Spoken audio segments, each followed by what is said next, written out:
Papá, que me cambió por su hijastro malcriado, me llamó enojado. Yo no elegí que su chico dorado perdedor fuera gerente en mi empresa, así que les dije que ya ni siquiera eran mi familia y que se largaran, pero ahora están perdiendo la casa y suplican por mi ayuda. Hola Reddit. Ahora tengo 28 años y finalmente siento que puedo compartir esto sin ponerme demasiado emocional al respecto. Obviamente, los nombres han sido cambiados, pero todo lo demás es exactamente como sucedió. Crecí en una familia de clase trabajadora, en las afueras de Columbus, Ohio. Mis padres se separaron cuando yo tenía 8 años, después de años de discutir por dinero y porque papá trabajaba demasiado. Fue un divorcio bastante amistoso, sin batallas por la custodia ni dramas. Papá trabajaba en construcción, mamá era enfermera titulada en el hospital local. Vivía con mamá entre semana y me quedaba con papá fines de semana alternos, además de festivos y vacaciones de verano. Un arreglo estándar que funcionaba bien para todos. Papá tenía su propio apartamento de 2 habitaciones, a unos 20 minutos de la casa de mamá, nada lujoso pero limpio, con el segundo dormitorio preparado específicamente para mí. Papá y yo éramos muy unidos en ese entonces. Cada sábado por la mañana trabajábamos juntos en su vieja camioneta en el estacionamiento del complejo de apartamentos. Me enseñó a cambiar el aceite, reemplazar bujías y tareas básicas de mantenimiento. Decía que todo hombre debía saber cómo cuidar su vehículo. Pasábamos horas allí y él me explicaba cómo funcionaban los motores y por qué ciertas piezas eran importantes. Los domingos íbamos a pescar a un pequeño lago a 1 hora de la ciudad. Papá conocía los mejores lugares, preparaba el almuerzo y simplemente nos sentábamos a hablar de todo y de nada. Esos son, sinceramente, algunos de mis mejores recuerdos de infancia, solo papá y yo junto al lago hablando de la escuela, deportes o lo que tuviera en mente durante la semana. Me llamaba cada pocos días solo para saber cómo estaba la escuela, si necesitaba ayuda con la tarea o si me estaba portando bien con mamá. Nada importante, pero me hacía sentir que seguía involucrado incluso cuando yo no estaba allí. Toda esa dinámica funcionó perfectamente durante unos 4 años, hasta que todo cambió cuando cumplí 12. Papá conoció a Rebecca en un evento comunitario, creo que fue una recaudación de fondos para el hospital infantil local donde trabajaba mamá. Rebecca se había divorciado recientemente y tenía un hijo de 9 años llamado Tyler, de quien hablaba constantemente. Al principio, todo parecía normal cuando papá comenzó a salir con ella, estaba más feliz, más enérgico, hablaba de Rebecca como si fuera increíble. Los conocía a ambos por primera vez en una pizzería del centro.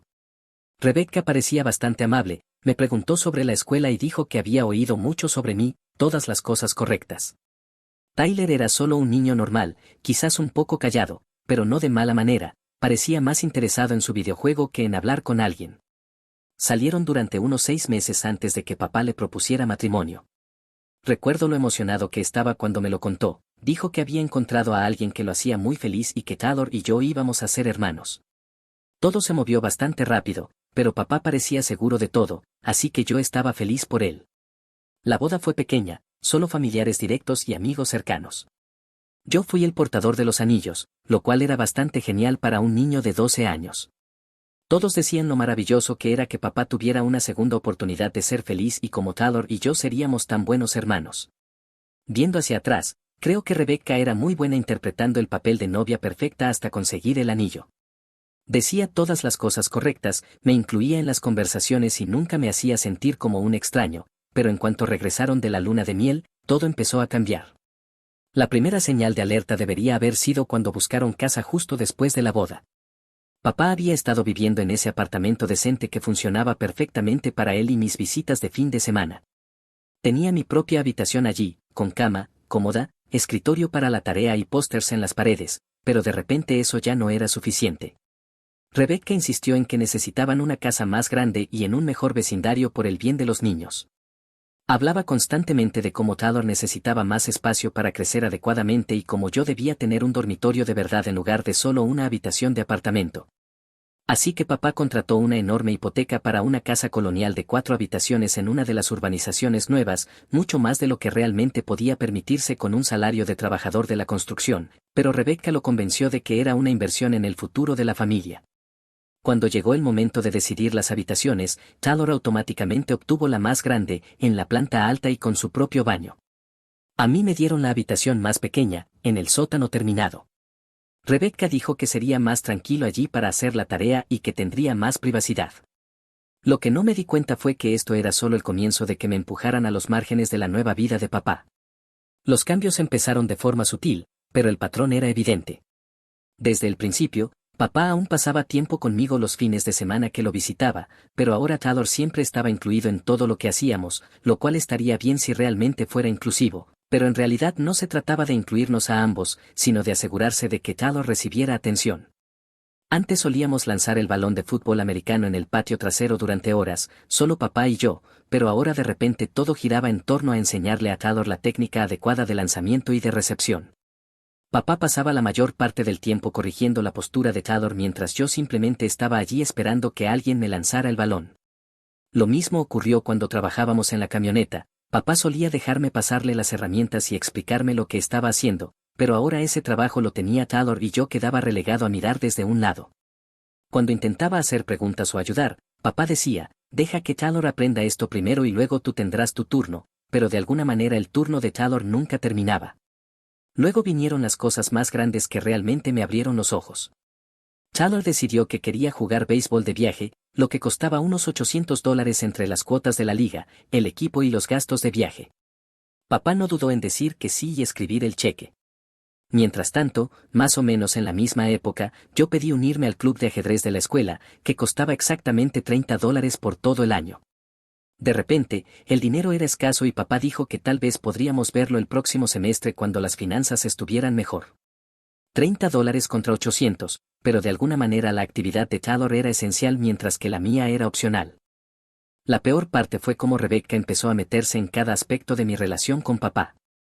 Si papá y yo planeábamos ir a pescar el sábado por la mañana, de repente ella sugería que Taylor realmente quería aprender y que debía venir también, pero Taylor solo se quejaba todo el tiempo de que estaba aburrido, de que no pescaba nada y de que quería irse a casa a jugar videojuegos, así que terminábamos acortando nuestros viajes de pesca a una hora en lugar de pasar toda la mañana en el lago como solíamos hacerlo, o papá se frustraba con las quejas de Taylor y simplemente no íbamos porque no valía la pena el problema.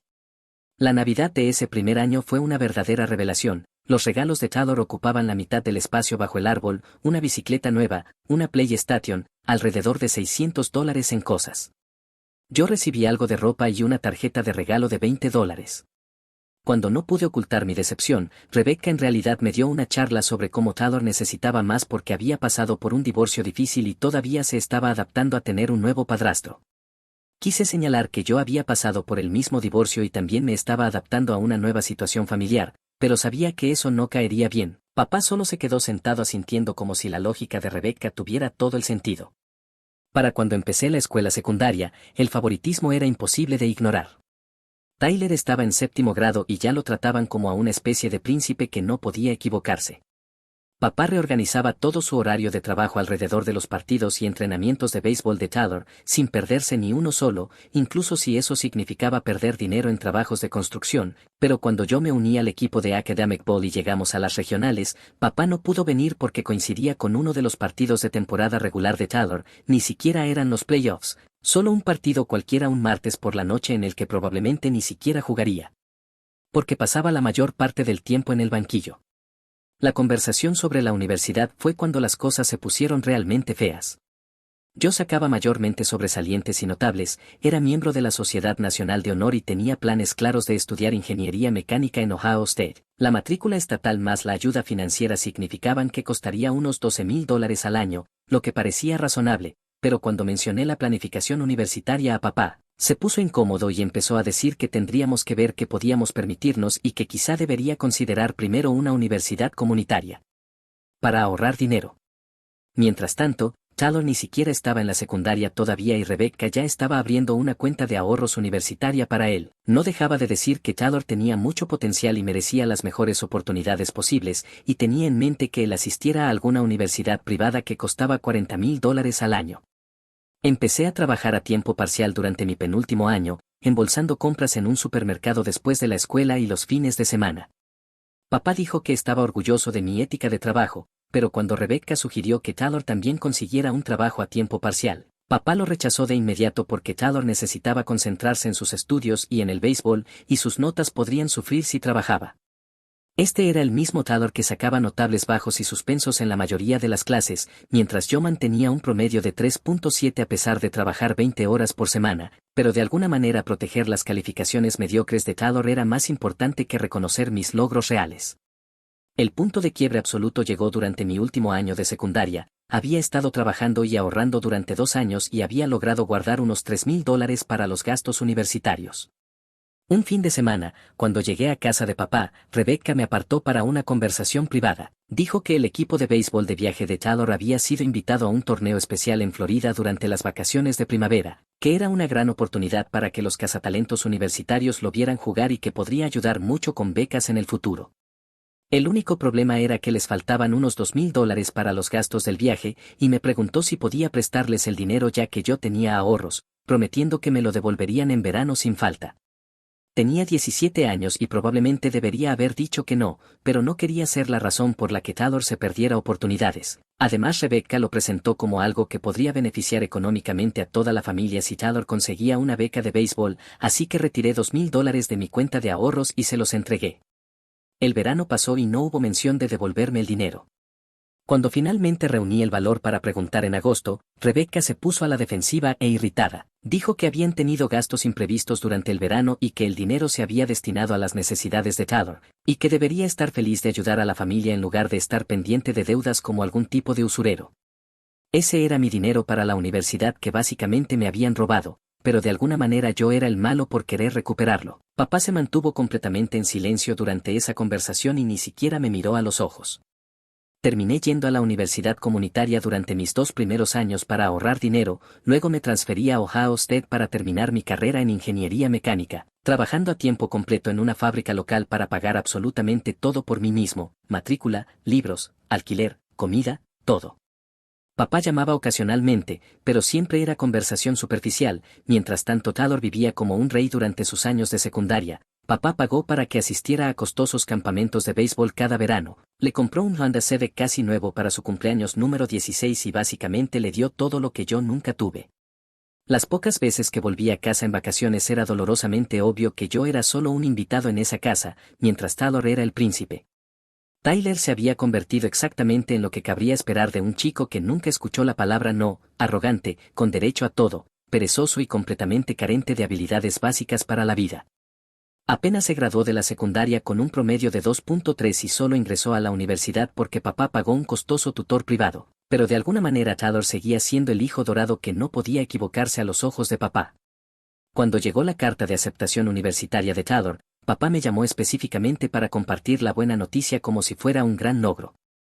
Le recordé que me había graduado summa cum laude del programa de ingeniería de Ohio State apenas 2 meses antes y que apenas lo había reconocido. Me gradué con mi título de ingeniería y conseguí un buen trabajo en una planta de manufactura a unas 2 horas de Columbus, nada glamuroso, pero pagaba $55,000 de salario inicial con buenos beneficios. Papá vino a la graduación, lo cual fue agradable, pero pasó la mayor parte del día hablando con los familiares sobre el próximo primer año universitario de Tyler. Mudarse por trabajo fue, honestamente, la mejor decisión que tomé en mi vida. Finalmente obtuve una verdadera distancia de todo el drama familiar y comencé a construir mi propia vida con personas que realmente valoraban lo que yo aportaba, en lugar de tratarme como una ocurrencia tardía. Aproximadamente un año después de graduarme, conocí a Sarah a través de amigos en común en una barbacoa en un patio trasero. Ella es maestra de primaria, originalmente de Pensilvania, pero se mudó a Ohio por un puesto de enseñanza. Es sencilla, divertida, inteligente y realmente escuchaba cuando hablaba, en lugar de esperar su turno para hacerlo. Conectamos de inmediato.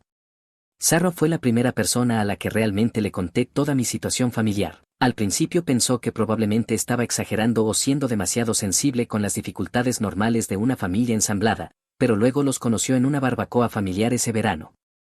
Papá pasó toda la tarde hablando con cualquiera que quisiera escuchar sobre la carrera universitaria de béisbol de Tyler, aunque Tyler estaba en el banquillo y apenas jugaba. Mientras tanto, mi trabajo como ingeniero y mi reciente ascenso recibieron tal vez 2 minutos de conversación.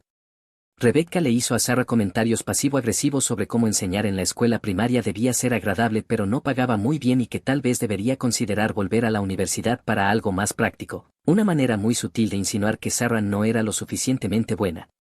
Tyler también estaba allí, en casa por las vacaciones de verano después de su primer año universitario, Pasó todo el tiempo presumiendo de su fraternidad y de todas las fiestas que organizaban, hablando de cómo iba a ser agente deportivo o tal vez entrar en el marketing deportivo.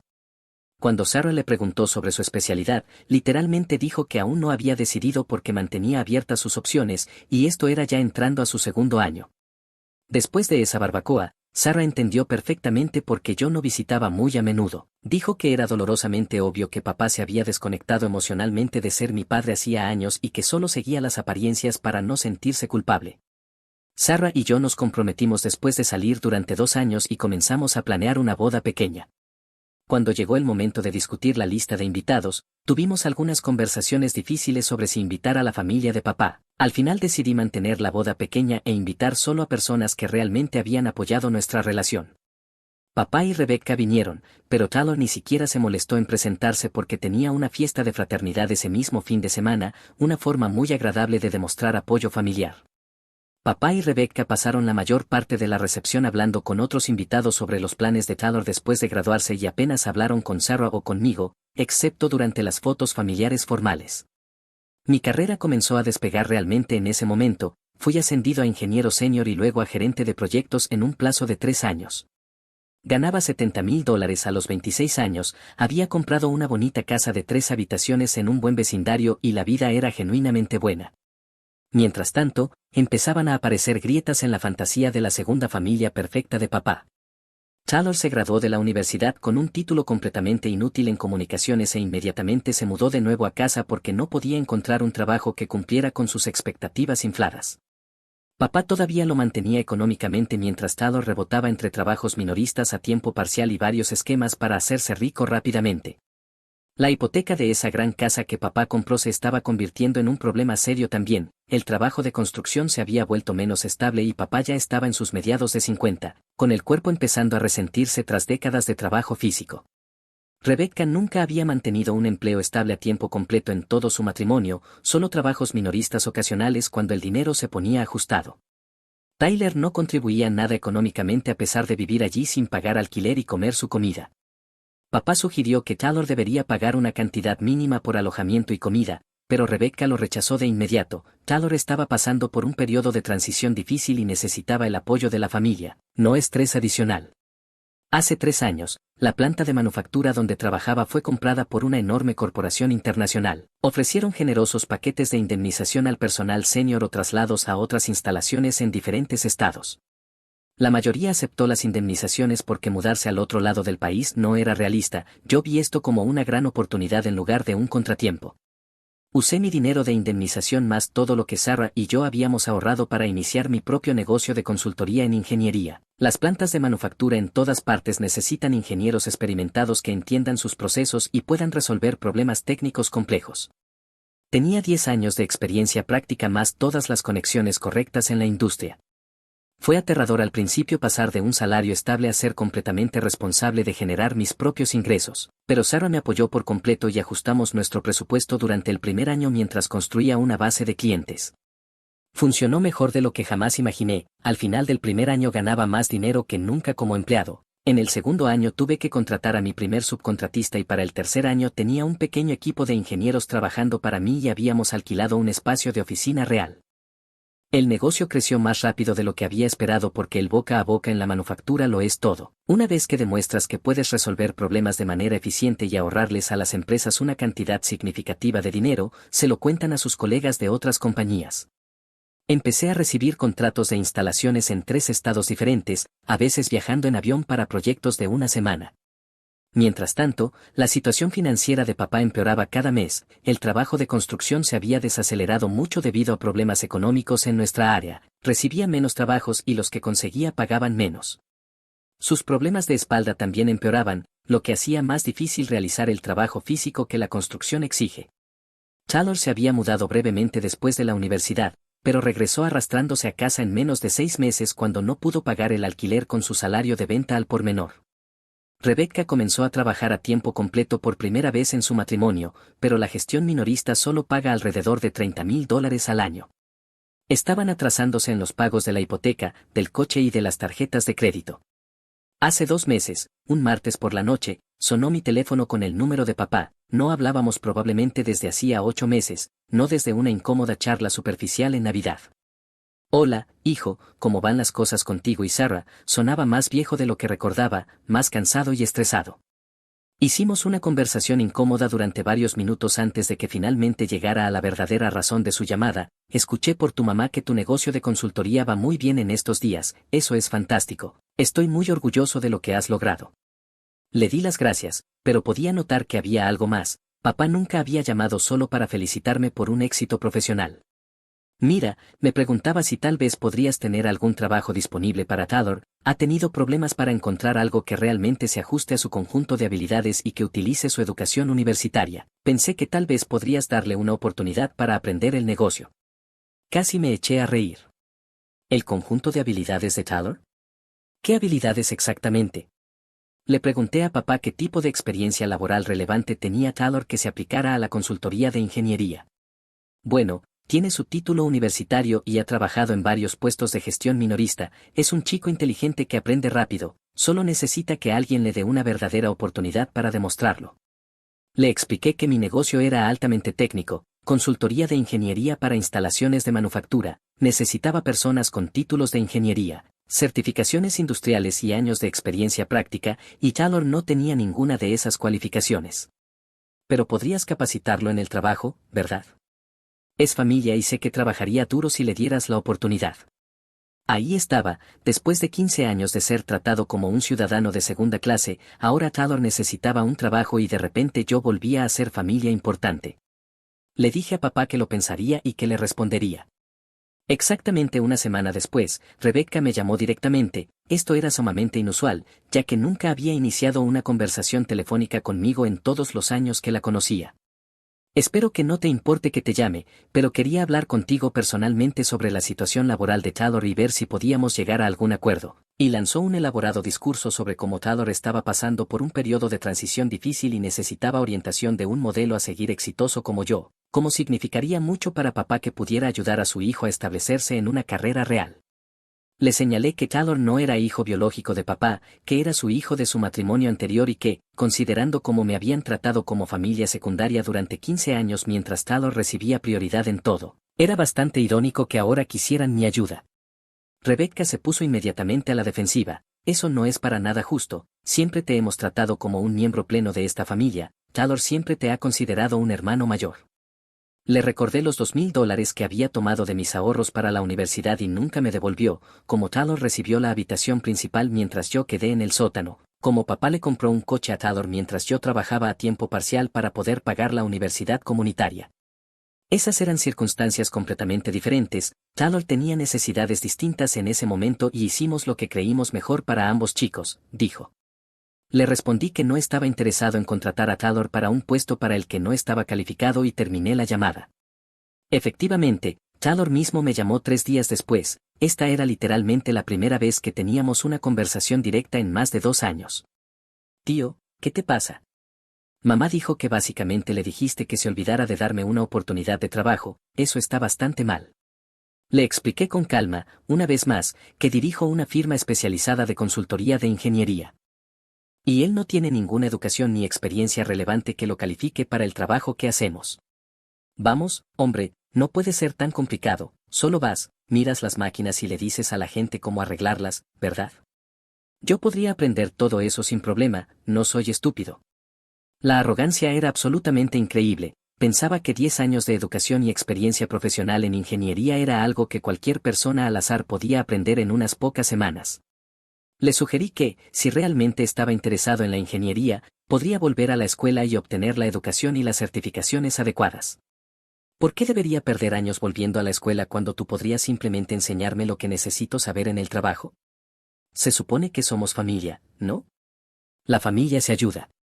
Ahí estaba de nuevo la palabra mágica, familia. ¿Dónde estaba toda esa lealtad familiar cuando yo trabajaba a tiempo parcial para pagar libros de texto mientras a Taylor le cubrían la matrícula universitaria completa? Entonces Taylor hizo un comentario que realmente me sacó de quicio. Dijo que tal vez yo solo estaba celoso porque siempre había sido el favorito de papá al crecer y que esta era mi forma mezquina de vengarme ahora que las tornas habían cambiado. Le dije que tenía absolutamente razón en una cosa, papá definitivamente había tenido un claro favorito a lo largo de los años, pero ser el hijo favorito no le había salido muy bien, ¿verdad? Allí estaba, con 25 años, viviendo con sus padres, trabajando a tiempo parcial en ventas minoristas y rogando a su hermanastro ayuda para su carrera. Se enfadó y empezó a gritar sobre cómo me había convertido en una persona amargada que no se preocupaba por la lealtad familiar, luego me colgó sin decir adiós. Hace unas 6 semanas, mi mamá me llamó con noticias preocupantes sobre la situación de papá. Había escuchado por conocidos en común que papá y Rebecca estaban en serios problemas financieros y enfrentando la ejecución hipotecaria de su casa. Al parecer, habían dejado de pagar varias cuotas de la hipoteca en el último año y el banco había iniciado oficialmente el proceso de ejecución. Tenían 60 días para pagar lo que debían más las multas o desocupar la propiedad. Tyler no había sido de ninguna ayuda con la crisis financiera, seguía viviendo allí sin pagar alquiler, seguía saltando de un trabajo minorista a tiempo parcial a otro y seguía hablando de sus grandes planes que nunca se materializaban en ingresos reales. Rebecca estaba trabajando en 2 puestos minoristas diferentes ahora, pero no era suficiente para cubrir sus gastos mensuales. Papá aceptaba cualquier trabajo de construcción que pudiera encontrar, pero sus problemas crónicos de espalda empeoraban y no podía soportar las exigencias físicas como antes. Algunos días ni siquiera podía trabajar debido al dolor y los espasmos musculares. Mamá dijo que papá era demasiado orgulloso para pedir ayuda financiera directamente a los familiares, pero Rebecca había estado llamando a varios parientes para ver si alguien podía prestarles dinero para evitar perder la casa. Aparentemente necesitaban unos $15,000 para ponerse al día en los pagos y evitar la ejecución. Lo que realmente me impactó fue que yo podía fácilmente escribir ese cheque sin que afectara mi estilo de vida en absoluto. Mi negocio de consultoría había tenido un éxito increíble y tenía más dinero ahorrado de lo que probablemente imaginaban. Pero, ¿por qué debería rescatarlos de problemas que habían creado con años de malas decisiones financieras? La semana pasada papá llamó de nuevo y esta vez sonaba completamente derrotado, su voz estaba temblorosa y parecía que había envejecido 10 años desde nuestra última conversación. Hijo, necesito pedirte algo, y no es fácil para mí tener esta conversación, explicó toda la situación de la ejecución hipotecaria con detalle, aunque yo ya sabía la mayor parte por mamá, y preguntó si había alguna forma en la que pudiera ayudarlos con un préstamo para salvar la casa. Sé que no siempre hemos estado tan unidos como probablemente deberíamos haber estado a lo largo de los años, pero eres mi hijo y realmente espero que ayudes a la familia en este momento difícil. Le pregunté directamente dónde estaba Taylor en toda esta planificación financiera. ¿No era Taylor también familia? ¿No debería un hombre de 25 años estar contribuyendo de alguna manera para ayudar a salvar la casa donde creció? Taylor está haciendo lo que puede, pero no tiene los recursos o ingresos que tú tienes, todavía está tratando de establecer su carrera. Me reí en voz alta ante esa respuesta. ¿Taylor estaba haciendo lo que podía? ¿Qué exactamente estaba haciendo, además de vivir sin pagar alquiler y trabajar 20 horas a la semana en una tienda de teléfonos? Papá guardó silencio un momento. Sé que probablemente estés enojado por algunas cosas que pasaron cuando eras más joven, tal vez cometí algunos errores entonces. Le dije que no era algunos errores, sino 15 años seguidos de ser tratado como un extraño en la casa de mi propio padre mientras Taylor recibía todo lo que quería. Mira, puede que no haya manejado todo perfectamente, pero eso no significa que debas quedarte de brazos cruzados y dejarnos perder nuestra casa. Le dije a papá que necesitaba tiempo para pensar en todo y que le llamaría pronto, pero sinceramente ya había tomado mi decisión. 2 días después de la llamada de papá, Rebecca me llamó en lo que solo puedo describir como modo de pánico total, estaba llorando antes incluso de terminar de decir hola. Por favor, absolutamente tienes que ayudarnos, sé que no siempre hemos estado de acuerdo en todo, pero todos somos familia aquí, Taylor te considera su hermano mayor y esto lo va a devastar. La corregí de inmediato, Taylor era su hijo biológico y el hijastro de papá, nunca había sido mi hermano en ningún sentido significativo de la palabra. No seas así, te criamos como parte de esta familia durante años, viviste en nuestra casa, comiste nuestra comida, te apoyamos durante la secundaria y la universidad. Casi me atraganté con esa afirmación. ¿Ellos me criaron? Yo me crié a mí mismo, viviendo principalmente con mi madre y trabajando en empleos a tiempo parcial para pagar mis propios gastos. Ellos me proporcionaban un dormitorio en el sótano fines de semana alternos y comidas ocasionales. Rebecca empezó a sollozar diciendo que no tenían idea de lo que iban a hacer ni de dónde vivirían, que cómo podían empezar de nuevo a su edad y qué pasaría con Taylor si tenía que mudarse a vivir con otros familiares. Le sugerí con calma varias soluciones prácticas, podían mudarse a un apartamento más asequible, Taylor podía conseguir un trabajo a tiempo completo y empezar a contribuir a los gastos del hogar como cualquier otro adulto. Podían tomar decisiones financieras maduras en lugar de vivir por encima de sus posibilidades durante la última década. Ella entonces se enfadó y empezó a gritarme entre lágrimas, llamándome egoísta y sin corazón por darle la espalda a la familia cuando más necesitaban ayuda. Dijo que Taylor estaba lidiando con depresión y ansiedad por su futuro y que básicamente yo le estaba dando una patada mientras estaba en el suelo. Le señalé que Taylor había estado luchando con las responsabilidades básicas de adulto toda su vida porque nadie le había hecho enfrentar consecuencias reales por sus elecciones. Tal vez perder la casa le daría justamente el golpe de realidad que necesitaba para finalmente madurar. Colgó después de gritarme que me arrepentiría de no ayudar a la familia cuando realmente me necesitaban. Ayer por la tarde, Taylor apareció sin avisar en mi edificio de oficinas, pasó directamente junto a mi asistente y entró en mi despacho privado como si fuera suyo. Necesitamos tener una conversación seria ahora mismo. Le dije que se sentara y fuera breve porque tenía una importante videollamada con un cliente programada en 30 minutos.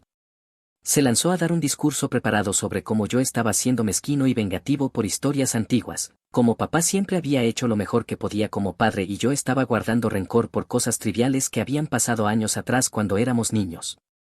Cosas triviales, ¿te refieres a que te compraran un coche mientras yo trabajaba a tiempo parcial para pagarme la universidad comunitaria, a que te pagaran la matrícula universitaria mientras yo pedía préstamos estudiantiles?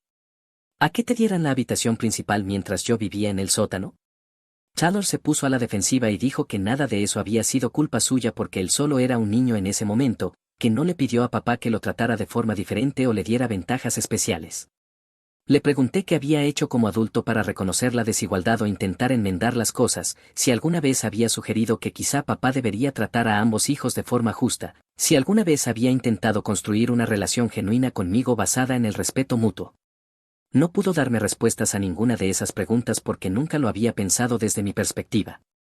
Entonces jugó lo que él creía que era su carta ganadora: mira, sé que probablemente me odias por alguna razón, pero no lo pagues con papá y mamá, ellos no merecen perder su casa por problemas entre tú y yo.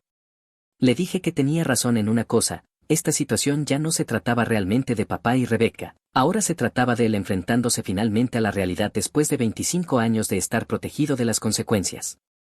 Has pasado toda tu vida recibiendo cosas que nunca te ganaste: matrícula universitaria pagada, coche comprado, alojamiento y comida proporcionados bien entrada tu veintena. ¿Y qué tienes para demostrar todos esos privilegios?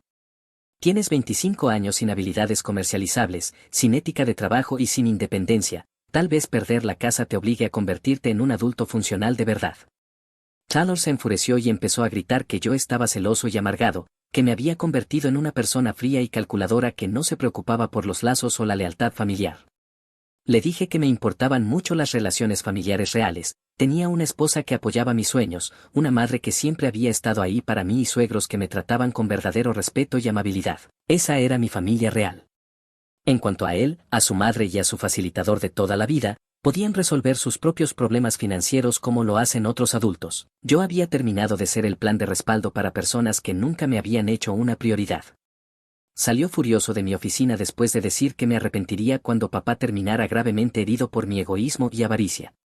Esta mañana recibí un mensaje de texto de un número desconocido. Al abrirlo vi que era de Rebecca usando el teléfono de otra persona. El departamento del sheriff vino hoy a la casa con papeles oficiales de desalojo. Tenemos exactamente 2 semanas para empacar todo y salir. Realmente espero que ahora estés satisfecho contigo mismo. Le mostré el mensaje a Sarah durante el desayuno y me preguntó si me sentía culpable por no rescatarlos económicamente. Dijo que apoyaría cualquier decisión que tomara, pero quería saber cómo estaba procesando todo emocionalmente.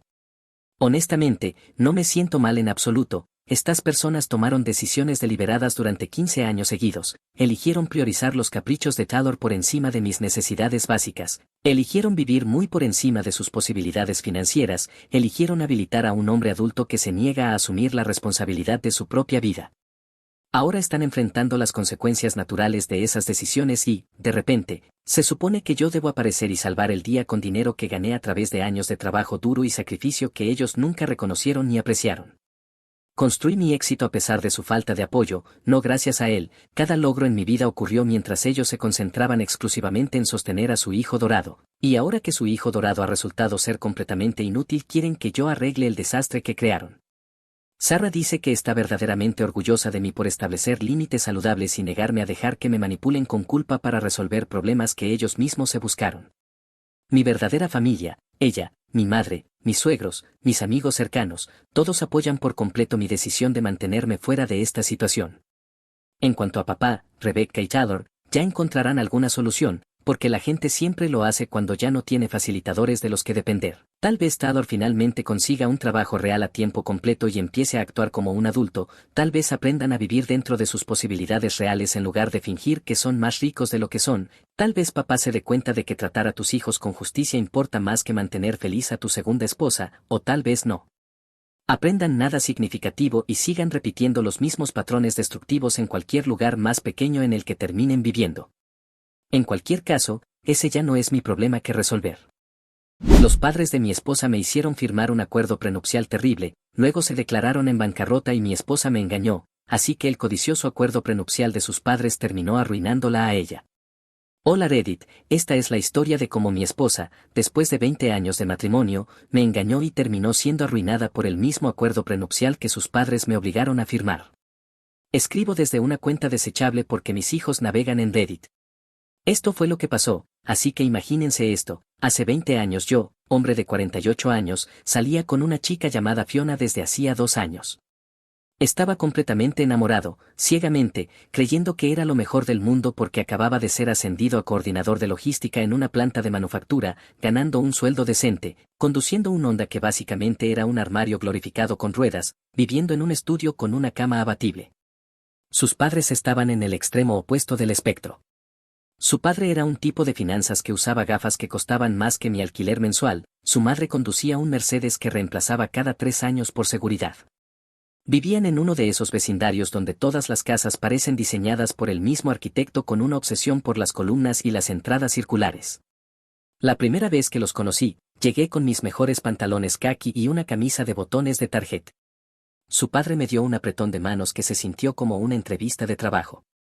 Debe ser el chico de operaciones, dijo, como si trabajara en una mina de carbón. Amigo, coordino logística, no extraigo diamantes con las manos. La cena fue todo un espectáculo, copas de cristal para el agua como si cenáramos con la reina, 3 tenedores, ¿quién necesita 3 tenedores? Su madre me preguntó por mi plan a 5 años y mi portafolio de inversiones. Señora, mi portafolio de inversiones es poner $20 en una cuenta de ahorros y esperar que mi coche no muera. Pero aquí es donde se pone interesante, unos 6 meses antes de proponerle matrimonio, su padre me apartó en una barbacoa familiar y me dijo: hijo, quiero hablar contigo sobre proteger los bienes. Pensé que me daría consejos de inversión o algo así, pero no, el hombre sacó una carpeta de cuero, no un folder, una cartera, y empezó a hablar sobre acuerdos prenupciales como si me vendiera un tiempo compartido. Es solo buen negocio, dijo, nada personal, simplemente protege a todos los involucrados. Cuando finalmente le propuse matrimonio, con un anillo financiado a 18 meses porque no soy idiota, sus padres me invitaron para una conversación. Llegué pensando que íbamos a hablar sobre lugares para la boda o algo así, pero no, tenían a su abogado allí, en la mesa de la cocina, con una carpeta de anillas, no unas hojas sueltas, una carpeta de 3 anillas con separadores y todo. Parecía que podía lanzar misiles. El abogado hablaba con ese tono monótono que usan cuando están a punto de arruinarte pero quieren que suene amigable. Esto es solo protección estándar para ambas partes, dijo, deslizando la carpeta como si fuera un tratado de paz. La hojeé y era como leer instrucciones de un estéreo escritas por alguien que odia la diversión. Propiedad separada en pestaña azul, renuncia de manutención pestaña roja, eso ya debería haber sido una advertencia, cláusula de infidelidad pestaña naranja, sí, llegaron hasta ahí, protecciones de herencia pestaña verde, incluso tenía índice. Su padre estaba allí actuando como si esto fuera totalmente normal, como si todo compromiso viniera con su propio seminario legal. Es realmente muy simple, dijo, lo que es tuyo sigue siendo tuyo, lo que es de ella sigue siendo de ella, limpio y fácil. La cláusula de infidelidad era mi parte favorita, si cualquiera de las partes engaña y puede ser probado por preponderancia de evidencia, que es lenguaje elegante para estamos bastante seguros de que lo hiciste, esa persona pierde cualquier derecho a honorarios de abogados. Su madre literalmente dijo: bueno, si nadie planea engañar, no debería importar, ¿verdad? Con una sonrisa que podría congelar el fuego del infierno. Gracias por la confianza, Karen. Yo estaba sentado ahí pensando, hablan en serio ahora mismo, pero en voz alta solo dije: supongo que tiene sentido. Luego vino el ultimátum, entregado por su padre con toda la calidez de una multa de estacionamiento: esto se firma antes de la boda o no hay boda. Negociación de rehenes en toda regla, firma o la princesa se queda en la torre. Esa noche llamé a mi amigo Bill, frustrado como el demonio: amigo, quieren que firme un contrato como si estuviera comprando una casa, no casándome con Fiona. La respuesta de Bill: hermano, si estás seguro de que no vas a engañar y no estás tras su dinero, ¿a quién le importa? Firma y cásate con la chica. Así que encontré un abogado barato que trabajaba en un centro comercial entre un salón de uñas y un Subway. Era agresivo pero no ilegal. Me dijo que era algo bastante estándar entre gente rica. ¿Estás cómodo con los términos? Pensé, tengo 28 años, gano bien, amo a esta chica y no planeo engañar ni robar a nadie, ¿qué tan difícil puede ser? Sí, claro, lo que digas. Famosas últimas palabras. Así que nos casamos, boda hermosa, aunque los padres de Fiona controlaron cada detalle como si planearan la invasión de Normandía. Yo quería un DJ, ellos contrataron un cuarteto de cuerdas, yo quería barra libre, ellos eligieron cócteles de autor que nadie podía pronunciar. Pero bueno, me casé con la chica, no con la boda, y durante los primeros años la vida fue bastante buena. Nos mudamos a una casita en las afueras, 3 habitaciones, 2 baños, construida en los años 80 cuando todos pensaban que el Base era la cima de la sofisticación, pero tenía garaje, jardín y vecinos que no se metían en la vida de los demás, perfecto. Luego llegaron los hijos, Clyde primero, luego Nate 2 años después, luego Luke 2 años después de ese, y luego Julia. 4 hijos en 8 años porque aparentemente no teníamos televisor, ni anticonceptivos ni autocontrol. Mi esposa quiso quedarse en casa con ellos y tenía sentido, así que yo me convertí en el caballo de trabajo, levantándome a las 5:30, yendo al gimnasio antes del trabajo porque era la única hora del día que me pertenecía.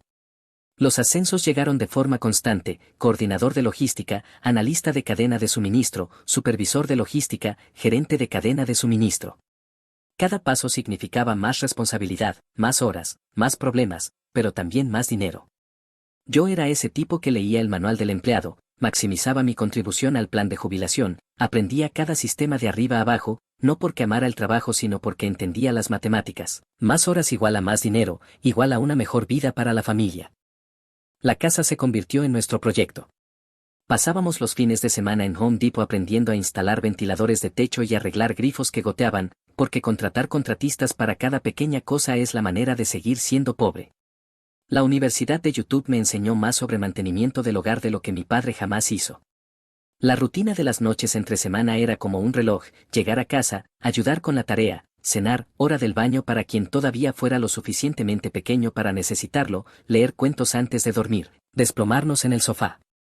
Los fines de semana eran partidos de fútbol, fiestas de cumpleaños, compras de supermercado y cualquier proyecto de mejora del hogar que me hubiera convencido a mí mismo de que podía terminar en una tarde. La refinanciación de la hipoteca fue hermosa, las tasas bajaron, teníamos capital, el puntaje de crédito estaba sólido, pasamos de un pago a 30 años a uno a 15 años, casi sin cambio en la cuota. Ese movimiento probablemente nos ahorró $100,000 en la vida del préstamo. Fiona pensaba que yo era un genio. Sus padres eran tolerables en esta etapa, venían de visita, traían regalos caros que los niños no necesitaban, hacían comentarios sobre que el vecindario era encantador con ese tono que significaba todo lo contrario, pero parecían aprobar cómo estábamos manejando las cosas. Su padre incluso me felicitó por el césped una vez: alta alabanza de un hombre que paga a alguien más para que corte su hierba. El prenupcial se convirtió en una broma familiar extraña: menos mal que ustedes dos firmaron ese documento, decía su madre en la cena de Navidad, mantiene todo simple, y su padre asentía como si fuera su mayor logro, justo al lado de inventar el fuego. Yo solo sonreía y cambiaba de tema. Fiona era buena en lo de ser madre, hay que darle crédito, manejaba esa casa como una operación militar, conocía a cada maestro de los niños, a cada padre de amigos, cada conflicto de horarios con 3 meses de anticipación.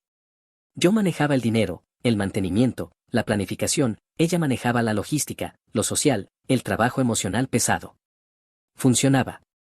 Pagamos la casa hace 3 años, 12 años antes del calendario original de 30 años, justo a tiempo con la refinanciación a 15 años. Cada bono, cada reembolso de impuestos, cada dólar extra iba a esa hipoteca como si nos debiera dinero. Los niños estaban creciendo bien, la casa era nuestra, el trabajo estable, el dinero constante, problemas normales, soluciones normales. Pensé que lo teníamos resuelto. Entonces el dinero de sus padres empezó a desaparecer y todo se torció. Alrededor del año 15 de nuestro matrimonio, empecé a notar cambios en sus padres, sutiles al principio, dejaron de hablar de sus últimas vacaciones o del coche nuevo. Luego su padre empezó a preguntarme sobre mi estrategia de plan de jubilación y si pensaba que el oro era una buena cobertura contra la inflación. Mal año en los mercados se convirtió en su explicación para todo. Su membresía en el club de campo caducó temporalmente, la casa de vacaciones en las montañas se vendió para simplificar las cosas, el Mercedes se cambió por un Honda. Aún intentaban mantener las apariencias, pero se veían las grietas. Su padre, que solía hablar de dinero como si fuera el hermano más listo de Warren Buffett, de repente quería discutir estrategias de inversión conservadoras y proteger el capital. Traducción, el hombre estaba asustado como el demonio y no tenía idea de lo que hacía. Resulta que aparentar ser rico es más fácil cuando realmente tienes dinero. Resulta que se habían lanzado de lleno a algún esquema de inversión que sonaba demasiado bueno para ser verdad, porque era demasiado bueno para ser verdad. Algo sobre mercados emergentes y rendimientos garantizados. Cuando todo se vino abajo, se llevó la mayor parte de sus activos líquidos.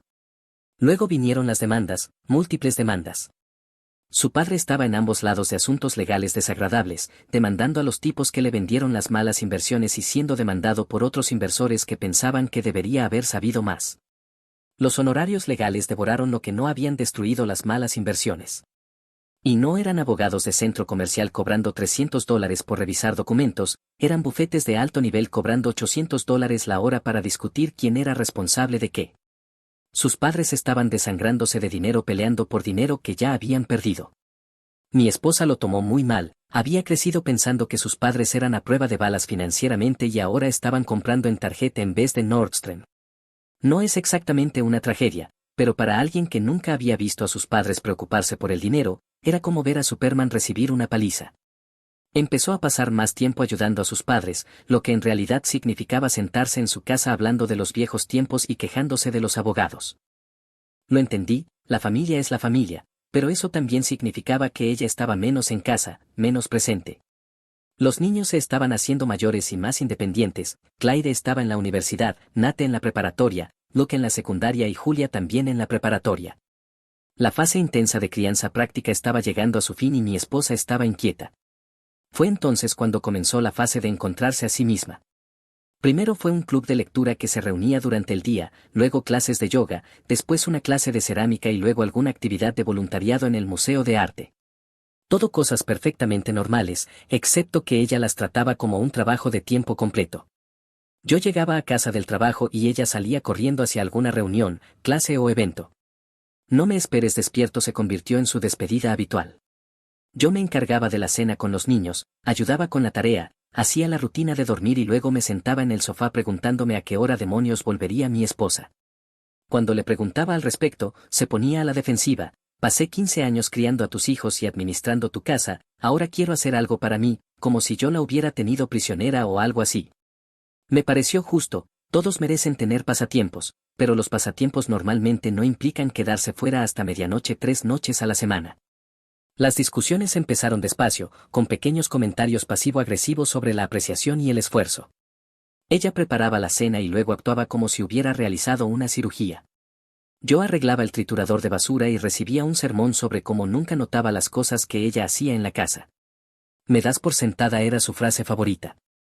Mientras tanto yo trabajaba 50 horas a la semana, manejaba todas las finanzas, mantenía la casa y aún así estaba presente en cada evento importante de los niños, pero aparentemente no estaba lo suficientemente presente emocionalmente. Intenté lo de las noches de cita, contraté niñeras, hice reservaciones, compré flores, pero se sentía forzado, como si los dos estuviéramos actuando en lugar de conectar. Ella pasaba la mitad de la cena enviando mensajes o hablando del drama que había en su grupo de voluntarios del Museo de Arte. El sexo también se secó en esta época, pasó de ser regular a ocasional y luego solo en ocasiones especiales. Cuando lo mencionaba, ella decía que estaba cansada, estresada o que no se sentía apreciada. El clásico círculo vicioso, no podíamos sentirnos cercanos porque no teníamos sexo y no teníamos sexo porque no nos sentíamos cercanos. Reconozco mi parte en esto, me dejé llevar en piloto automático por demasiado tiempo, trabajo, casa, niños, repetir. Pensé que si seguía cumpliendo con mis responsabilidades, todo lo demás se arreglaría solo. Me equivoqué. Pero lo que me molesta es que yo seguía estando presente, seguía trabajando, seguía pagando cuentas, seguía arreglando cosas, seguía siendo padre. No era perfecto, pero tampoco estaba ausente. Estaba haciendo lo que pensaba que se suponía que era el matrimonio, compañerismo, trabajo en equipo, construir algo juntos. Ella estaba haciendo otra cosa, yo simplemente aún no sabía qué. Lo más extraño es que sus padres empezaron a acercarse a mí durante este periodo. Siempre me habían tolerado, pero ahora eran realmente amables, preguntaban por mi trabajo, elogiaban la casa, hablaban de lo orgullosos que estaban de la familia que habíamos construido. Su padre incluso dijo algo como realmente has dado estabilidad a nuestra hija, eso no es fácil en el mundo de hoy, viniendo de un hombre que solía actuar como si yo tuviera suerte de respirar el mismo aire que su hija. Fue raro. ¿Sabes cómo en las películas el hombre siempre descubre la aventura de forma dramática, entrando y encontrándolos, viéndolos en un restaurante o encontrando una carta de amor? Bueno, la vida real es mucho más aburrida. Me enteré porque su teléfono estaba vibrando en la encimera de la cocina mientras ella estaba arriba preparándose para otra de sus noches de yoga. Solo una notificación encendiendo la pantalla mientras yo limpiaba después de la cena. La vista previa mostraba un nombre que no reconocía y una foto que no voy a describir, pero digamos que no era de su maldito instructor de yoga. No la confronté inmediatamente, no grité, no lancé cosas, no hice una escena. Hice lo que haría cualquier buen gerente de operaciones, empecé a documentar. Primera parada, nuestra cuenta de celular en línea. Estamos en un plan familiar, así que tengo acceso a los reportes de uso. 3 meses de registros pintaron una imagen bastante clara, montones de mensajes y llamadas a un número que no reconocía, principalmente durante el horario laboral. El patrón era obvio una vez que sabías qué buscar. Luego revisé nuestros estados de cuenta de tarjeta de crédito, increíble lo que te pierdes cuando no lo buscas. Almuerzos de negocios en restaurantes que nunca había oído nombrar, cargos de hotel en el centro cuando ella supuestamente estaba en su club de lectura, pequeñas compras en tiendas de regalo de hotel, café, bocadillos, cosas que compras cuando estás matando el tiempo entre el servicio a la habitación y la segunda ronda. La función buscar mi iPhone fue la verdadera mina de oro. Ella nunca había desactivado el uso compartido de ubicación porque, ¿por qué lo haría? Estamos casados, ¿verdad? Sin secretos, excepto que su estudio de yoga aparentemente se había mudado al Marriott del centro y su club de lectura se reunía en el complejo de apartamentos de algún tipo por las tardes. Imprimí todo, construí una línea de tiempo que haría que un fiscal se sintiera orgulloso, fechas, horas, ubicaciones, gastos, todo estaba dispuesto en una carpeta. El tipo resultó ser un hombre divorciado que conoció a través de su trabajo voluntario, recientemente separado, con hijos cada 2 fines de semana, el paquete completo de crisis de mediana edad. Encontré sus redes sociales con bastante facilidad, publicaba fotos de su motocicleta y frases inspiradoras sobre vivir con autenticidad, un verdadero pensador profundo. Este probablemente tenga sin remordimientos tatuado en alguna parte. 3 semanas de seguimiento confirmaron lo que ya sabía, el yoga de los martes y jueves, el club de lectura de los lunes y la noche de chicas de los viernes eran pura mentira. Tenía toda una segunda vida de la que yo no sabía nada. Todas esas noches fuera, todos esos nuevos intereses misteriosos, todas esas discusiones sobre no sentirse apreciada. Yo había estado intentando arreglar un matrimonio que ya estaba muerto, llevando flores a un funeral. Llamé a un abogado a la mañana siguiente. Entré con mi carpeta de pruebas y una copia de nuestro acuerdo prenupcial. Ella leyó todo mientras yo estaba sentado allí. ¿Cuánto tiempo has sospechado? Ella preguntó y le dije que llevaba aproximadamente un mes sabiendo con certeza y quizás 6 meses sospechando. Buena documentación, el prenupcial es interesante, renuncia a la manutención después de que el menor cumpla 18 años y esta cláusula de infidelidad sobre los honorarios de abogados, eso no es lenguaje estándar. El abogado de sus padres la escribió. Ella sonrió, bueno, su abogado acaba de convertirse en tu mejor amigo. Con tu hijo menor a 17 y este nivel de evidencia, estás en una posición extremadamente fuerte. La pregunta es si quieres llegar a un acuerdo o litigar. ¿Cuál es la diferencia? El acuerdo es más rápido y barato, la litigación es más lenta y más cara, pero dado este prenupcial y tus pruebas probablemente ganarías todo lo que te corresponde más los honorarios de abogados de su parte. Lo pensé unos 10 segundos. ¿Qué tan rápido podemos entregar los papeles? 2 semanas si quieres hacer esto bien. Hazlo bien. Esa tarde conduje a casa y miré mi casa de forma diferente, 20 años de pagos hipotecarios, proyectos de fin de semana y vida familiar normal, el lugar donde criamos a nuestros hijos, celebramos cumpleaños, discutimos sobre a quién le tocaba sacar la basura, Ahora se sentía como un museo de una vida que ya había terminado. Pero no estaba triste por eso, estaba furioso, no solo por la infidelidad, sino por las mentiras, la manipulación, la forma en que me hizo sentir que yo era el problema cuando ella era la que tenía un novio secreto, por los años de mi vida que desperdicié intentando arreglar algo que ella ya había roto. ¿Sabes qué fue lo que más me molestó? Que aún llegaba a casa todas las noches actuando como si nada hubiera cambiado, que todavía se quejaba de los platos, que todavía preguntaba por mi día, que todavía jugaba a ser la esposa y madre devota. O era una sociópata o pensaba que yo era un completo idiota, probablemente ambas cosas. Los niños no tenían ni idea, que era exactamente como debía ser, ellos ya tenían sus propios problemas, escuela, amigos, solicitudes universitarias, problemas normales de adolescentes.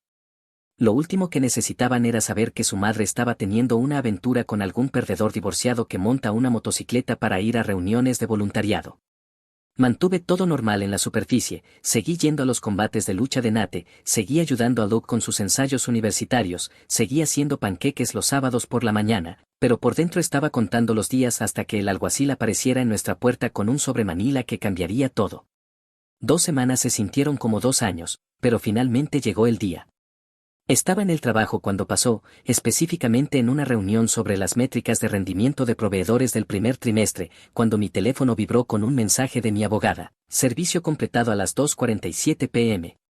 Terminé la reunión, cerré algunas cosas y conduje a casa con el estómago hecho un nudo, porque sabía que las próximas horas iban a ser un desastre épico. Llegué al camino de entrada alrededor de las 5:30, su coche estaba allí, lo que significaba que ya le habían entregado los papeles y estaba sentada adentro, probablemente llamando a todos los abogados de divorcio de la guía telefónica. Los niños no llegarían a casa por otra hora, tiempo perfecto. Entré por la puerta principal y ella estaba sentada en la mesa de la cocina con unos papeles frente a ella, como si estuviera resolviendo un rompecabezas, los ojos rojos, el maquillaje corrido, pañuelos esparcidos. Por un segundo casi me sentí mal, luego recordé los cargos de hotel y la sensación se fue. ¿En serio?, dijo mirándome, ¿así es como quieres manejar las cosas, papeles entregados por un alguacil como si fuera una criminal? ¿Has perdido la maldita cabeza? Es así como funcionan estas cosas, nada personal. Nada personal, 20 años de matrimonio y 4 hijos es nada personal, ¿te escuchas? Dejé mis llaves en la encimera y la miré, esta mujer a la que había amado, en la que había confiado, con la que había construido una vida, madre de mis hijos, ahora solo otro problema que gestionar. Podemos hacer esto por las buenas o por las malas, le dije, tú decides. Ahí fue cuando empezaron las verdaderas lágrimas, llorando, pidiendo disculpas, rogando por ir a terapia, prometiendo que solo fue un error, jurando que no significaba nada, toda la actuación. Si no hubiera visto las pruebas con mis propios ojos, podría haber sido convincente. Se lo de Jason, dije con calma, lo sé todo. Su rostro se puso blanco, atrapada. No más mentiras, no más manipulación, no más fingir que yo era el loco por sospechar que algo andaba mal. ¿No es lo que piensas? Basta, simplemente basta. Levanté la mano. Toda la comunicación pasa ahora por los abogados. No puedes hablar en serio, tenemos hijos juntos, podemos resolver esto. Los niños estarán bien, los dos estaremos bien, pero no vamos a resolver nada, esto se acabó. No puedes tirar todo por un error. Obsérvame. Cruzaste la línea, ahora enfrenta las consecuencias. 20 años, eso no cuenta para. Exactamente, Fiona, 20 años no fueron suficientes para enseñarte lealtad. Subí las escaleras, me cambié de ropa, bajé y comencé a preparar la cena como si nada hubiera pasado. Ella se quedó sentada en la mesa, llorando y haciendo llamadas a sus padres, a su hermana y probablemente a algunos abogados. Los niños llegaron a casa uno por uno, primero Julia, entrando feliz y llena de barro después de la práctica de fútbol, luego Nate, discutiendo por teléfono con alguien sobre algo que había pasado en la escuela, finalmente Luke, cansado de su turno en el restaurante donde trabajaba a tiempo parcial. El caos familiar normal, alguien preguntando qué había para cenar, otro quejándose de la tarea.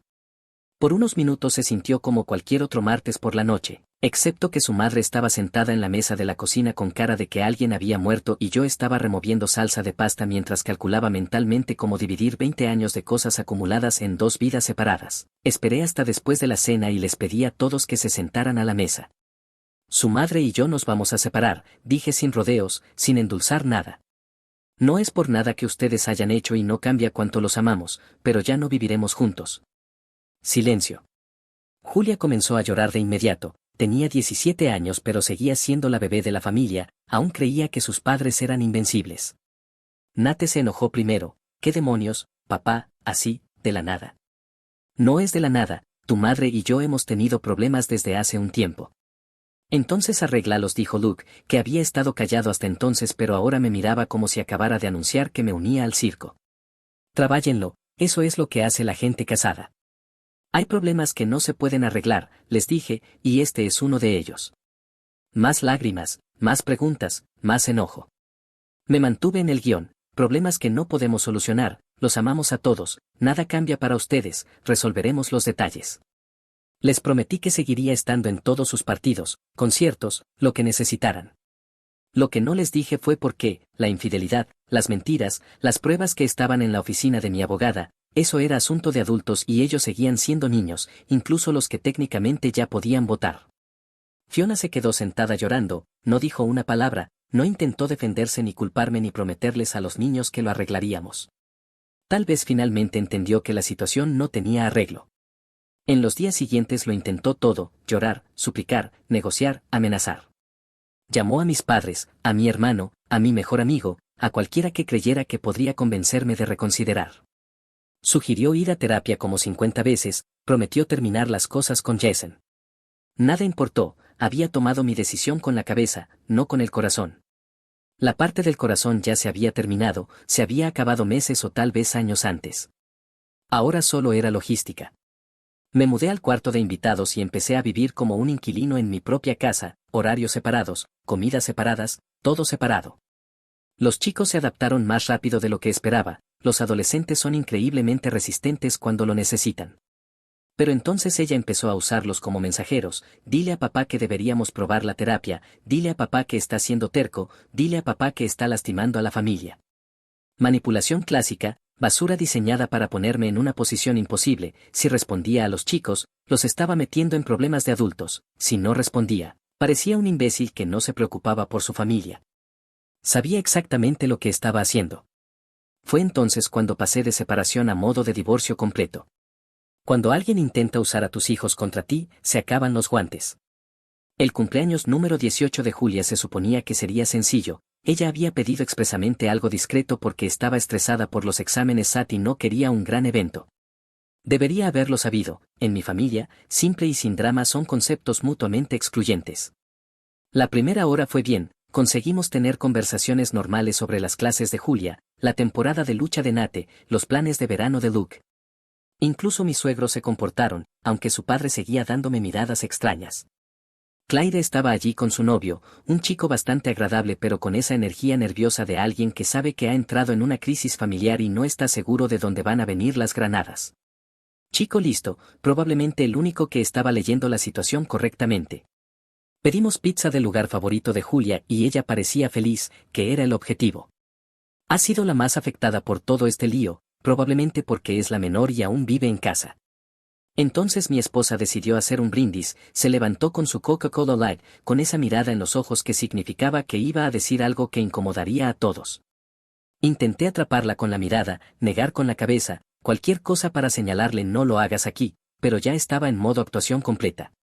Solo quiero decir lo maravilloso que es tener a toda la familia reunida para un día tan importante, comenzó, mirando alrededor de la mesa como si estuviera aceptando un premio. La familia es lo más importante y espero que siempre podamos encontrar maneras de mantenernos unidos sin importar los desafíos que enfrentemos. Silencio absoluto, todos sabían lo que realmente estaba diciendo. Nate dejó el tenedor y la miró como si acabara de empezar a hablar en alemán. Luke se movió en su silla, la cara de Julia se puso roja. Mamá, dijo Nate en voz baja, por favor, no hagas esto, no esta noche. Pero Claire no pudo quedarse callada. ¿Qué tiene de malo querer que la familia siga unida?, preguntó, saltando en defensa de su madre como siempre hace, solo está diciendo que nos ama. Fue entonces cuando Julia, dulce, callada Julia que nunca causa problemas, dejó su porción de pizza y miró directamente a su hermana mayor Claire, para. Tú no quieres realmente que la familia siga unida, solo quieres que nadie se entere de que has estado ayudando a mamá a encubrir su aventura. El silencio que siguió fue tan absoluto que pude escuchar el zumbido del refrigerador en la cocina. Mis suegros parecían como si les hubieran dado una descarga eléctrica, la boca de Luke se abrió, los ojos de Nate se agrandaron y hasta el novio parecía incómodo. Y él apenas conocía a nadie. Mi esposa intentó decir algo, pero no salió nada, solo abría y cerraba la boca como un pez. Clyde empezó a llorar y a balbucear negaciones, pero Julian no había terminado.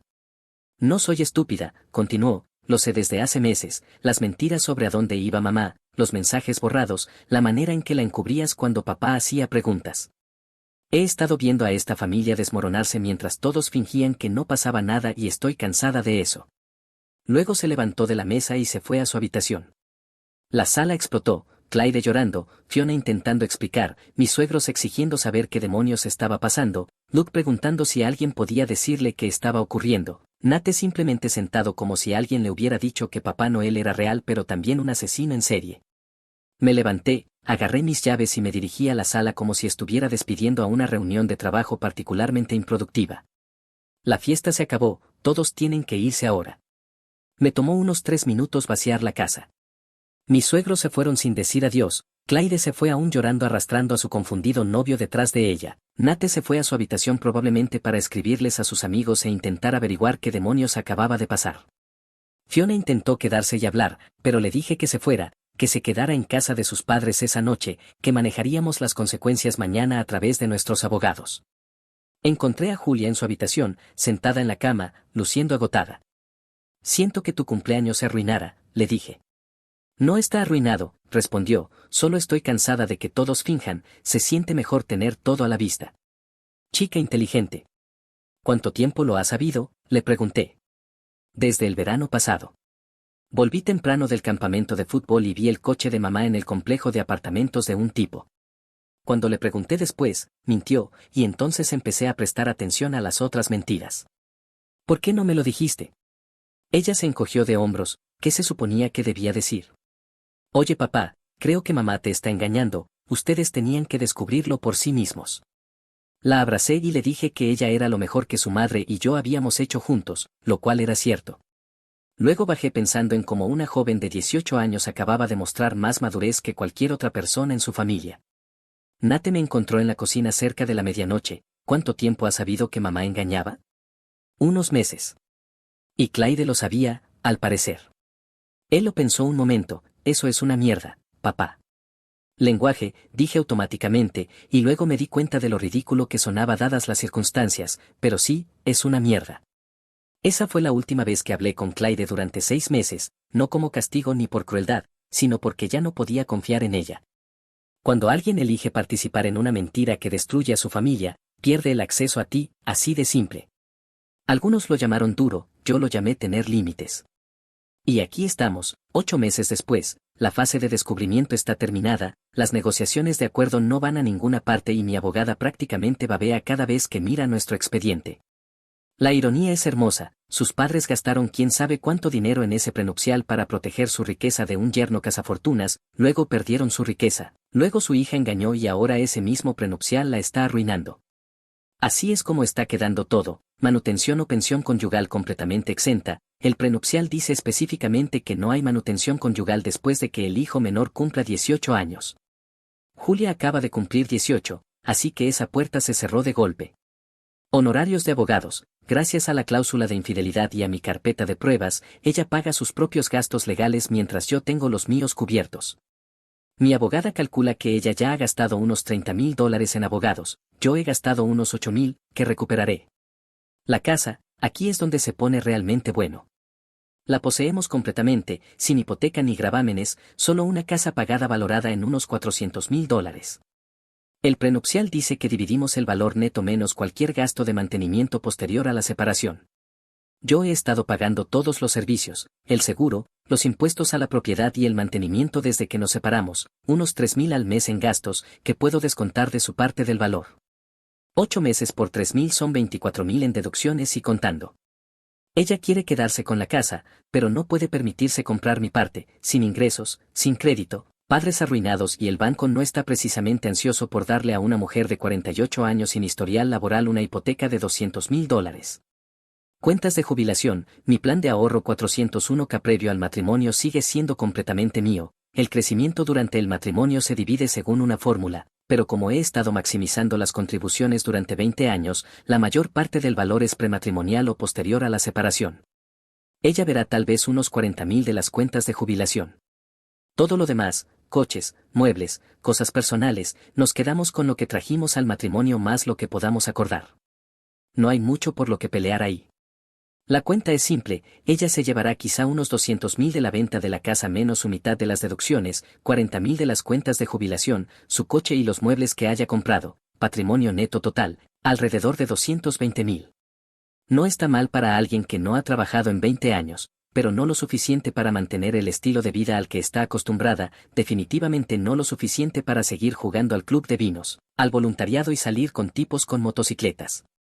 Mi parte, 200.000 de la casa, mantener mi dinero de jubilación, mi coche y sin obligaciones financieras continuas con alguien que decidió destrozar nuestro matrimonio, además de que puedo seguir trabajando y ganando bien mientras ella descubre qué hacen las mujeres de 48 años con títulos en artes liberales para ganarse la vida. Sus padres están absolutamente perdiendo la cabeza, siguen intentando involucrarse, sugiriendo que lleguemos a un arreglo o que pensemos en los niños. Su padre incluso tuvo el descaro de llamarme y sugerir que estaba siendo innecesariamente duro dado nuestra larga relación familiar. Amigo, pasaste 20 años tratándome como a un empleado, no somos precisamente hermanos de sangre. Le dije que el prenupcial fue idea suya, que los términos fueron obra de su abogado y que yo solo estaba dejando que su contrato hiciera lo que los contratos hacen. Me colgó. Fiona se ha mudado con sus padres, lo que debe de ser un tipo especial de infierno para todos los involucrados, 3 personas arruinadas compartiendo una casa, culpándose mutuamente por su situación actual, sus padres enojados con ella por engañar, ella enojada con ellos por el prenupcial, todos enojados conmigo por tener la audacia de hacerlo cumplir. Claire sigue intentando actuar como mediadora, enviándome mensajes sobre el perdón familiar y que todos cometen errores. No respondo.